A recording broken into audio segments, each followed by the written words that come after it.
Après des mois de suspense et de spéculation, le gouvernement a enfin donné plus d'informations sur la loi immigration censée entrer en vigueur dans les prochaines semaines.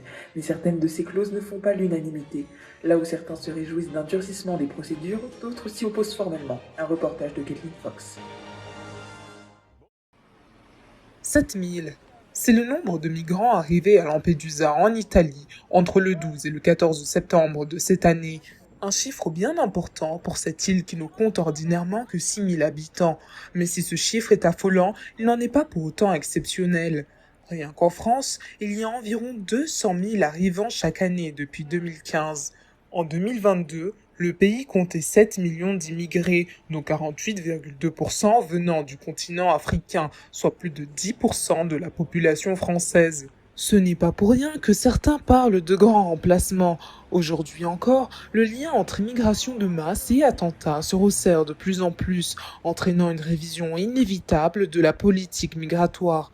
En préparation depuis des mois, une nouvelle loi plonge nos professionnels sociaux de l'immigration dans le flou. Jusqu'ici, ils n'ont eu accès qu'à des bribes d'informations, et celles-ci font déjà débat, notamment l'article 3 portant sur la régulation des travailleurs sans papier dans les secteurs de tension.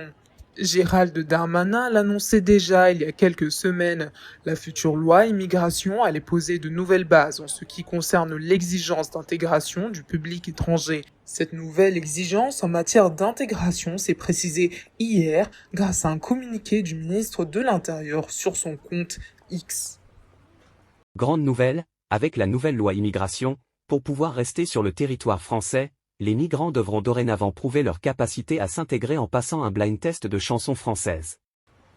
En effet, en plus du test de culture générale qu'ils passaient déjà, les immigrés devront maintenant se soumettre à un concours de culture musicale française, la musique faisant partie intégrante de l'identité du peuple français.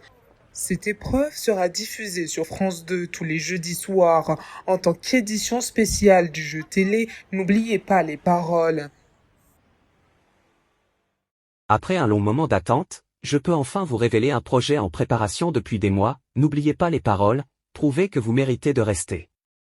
En plus de contribuer à la régulation de la crise migratoire, nous sommes ravis de voir que le gouvernement a pensé à nous pour relancer le divertissement télévisuel. Bien qu'une telle clause puisse paraître déconcertante, ce n'est pas du jamais vu. La Corée du Sud avait déjà adopté une mesure similaire il y a quelques années afin de réguler les migrations en provenance de Corée du Nord. Sur ces images, vous pouvez voir le déroulé du jeu ainsi que les mesures qui s'appliquent lors de la défaite d'un candidat. Ceux qui se trompent dans les paroles des chansons K-pop tombent directement dans une salle d'attente pour un avion retour vers Pyongyang. Mais une telle mesure en France attire tout de même des réactions divisées, aussi bien dans la sphère publique que dans la sphère politique. Cette nouvelle clause est un premier pas prometteur vers une gestion de la crise migratoire plus sévère.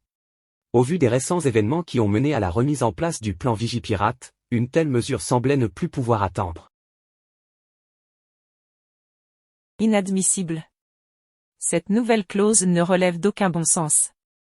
Je suis persuadé que même des Français de naissance ne sauraient réaliser un sans faute sur ce jeu. Heureux de voir que le gouvernement a écouté nos recommandations pour ce projet de loi, une grande victoire pour la France. Afin d'avoir une idée plus précise de la réalité engendrée par cette annonce, nous nous sommes rapprochés des principaux concernés. Franchement, j'ai pas trop de connaissances. Je me suis pas assez entraîné. Là d'où je viens, on chante pas. Ça va être difficile. C'est sûr que ça va être difficile. Charles Aznavour? C'est qui même? Je confonds toujours Patrick Sébastien avec Patrick Bruel. Tout le monde s'appelle Patrick en France. Non, je le sens pas. Je vais pas y arriver. Je vais finir par rentrer dans mon pays, mais je souhaite le meilleur à mes collègues qui s'entraînent là-bas.